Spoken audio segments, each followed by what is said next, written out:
Hola compañeros, buenas tardes. Mi nombre es John Alexander Benavides y en compañía de Elkin Monsalve vamos a realizar la presentación de nuestra infografía. Estructura y diseño organizacional. La estructura y diseño organizacional es el sistema jerárquico escogido dentro de una empresa para organizar a los trabajadores de acuerdo a sus funciones y tareas, con el fin de ser más eficientes y alcanzar los objetivos organizacionales o empresariales.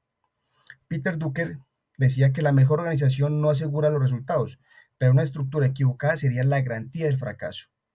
Con esto vamos a estudiar en este proceso 6 elementos claves que involucran en este proceso.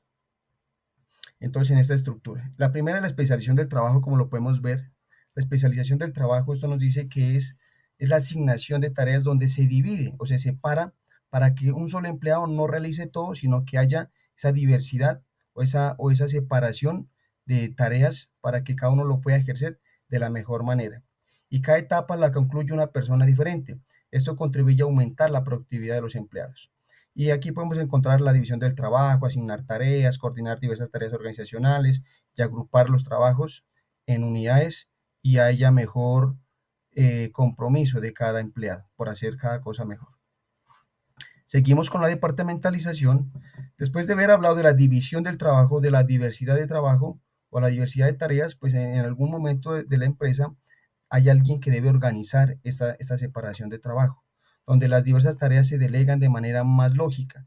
Se agrupan todas aquellas actividades similares dando paso a la especialización y formalización del trabajo, donde se pueda cohesionar lo que se estaba haciendo anteriormente. Dentro de la departamentalización encontramos unos factores como es la departamentalización funcional, geográfica, de productos, procesos y clientes de acuerdo a la misionalidad que tenga la empresa. Seguimos con la amplitud de control. La amplitud de control lo tengo como un 80% porque muchas veces lo que se controla funciona, lo decimos coloquialmente, ¿cierto? Entonces, ¿y esto qué es la amplitud de control? Es el número de empleados que un gerente puede dirigir de manera eficiente y eficaz en una empresa. Ese término se relaciona con la estructura organizativa, ya que afecta la cantidad de niveles jerárquicos a la capacidad de control de un líder sobre un equipo de trabajo. Entonces, entre mayor empleados, pues ahí debe haber mayor cantidad de supervisores o gerentes que puedan controlar este trabajo. Hay unas pros y unos contras sobre esto, pues si usted tiene o tenemos unos buenos empleados bien capacitados, con suficiente experiencia, pues no va a haber tanto problema al momento de controlar o al momento de poder verificar el trabajo de ellos. Si fuese lo contrario, pues tendría que haber alguien, entre mayor cantidad de gente, pues debería haber igual cantidad de supervisores para que el trabajo salga correctamente. Es importante porque a gran medida determina el número de niveles de gerentes que tiene una organización. O sea, como lo vemos en el ejemplo, entre la pirámide más vaya creciendo, pues debe haber, como va aumentando los empleados, debe ir aumentando la parte de los gerentes. Seguimos la cadena de control. Cuando hablamos de la cadena de control o cadena de mando, pues es la línea continua de autoridad que existe entre los niveles organizacionales más altos a los más bajos. Esto define quién informa a quién. Y cuando hablamos pues de esta cadena de mando, debemos tener en cuenta algo muy importante, que es la autoridad, la responsabilidad y la unidad de mando. ¿Para qué? Pues con el fin de que se pueda controlar y se pueda verificar este proceso de que se esté cumpliendo de la mejor manera. Y liderar, como todo gerente, lidera dentro de esta empresa. Seguimos cuando hablamos de la parte de centralización versus la descentralización. ¿Esto qué nos quiere decir? Entonces, la centralización es el grado en que se concentra la toma de decisiones en un solo punto organizacional, o sea, en la parte más alta, en las gerencias, en los niveles más altos se toman todas las decisiones. Y la descentralización es el grado en que los empleados o nivel inferior proporcionan información o toman decisiones. Y si hablamos de este versus, pues nos quiere decir que muchas veces se deben contar con la centralización y la descentralización para tomar buenas ideas en razón a que así todos tengan una participación y se pueda tomar decisiones más sabias.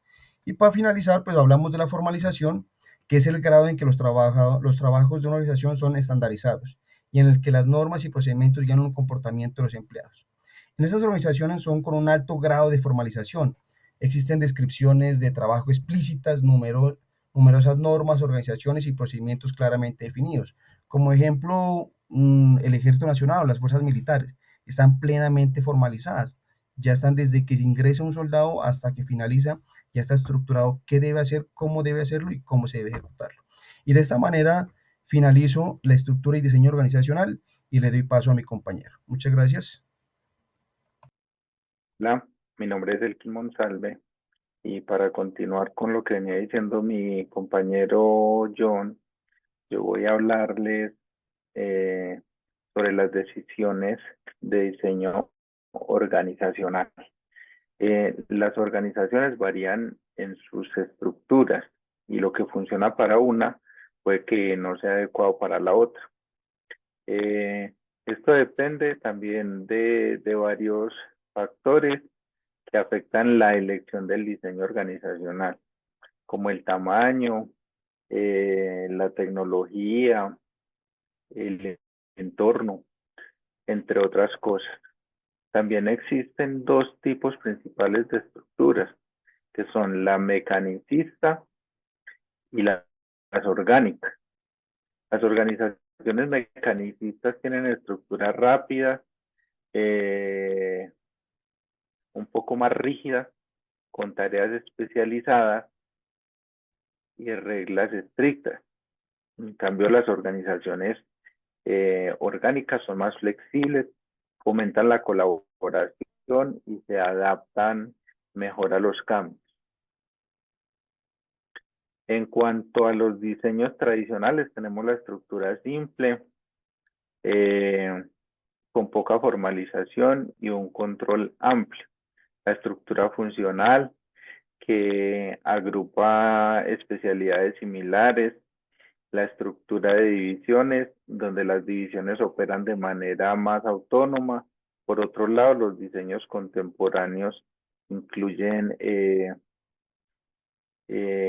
la estructura de equipos que promueve la partición en grupos, la estructura de proyectos de matriz, eh, donde especialistas trabajan en varios proyectos, la organización sin límites, que elimina barreras, eh,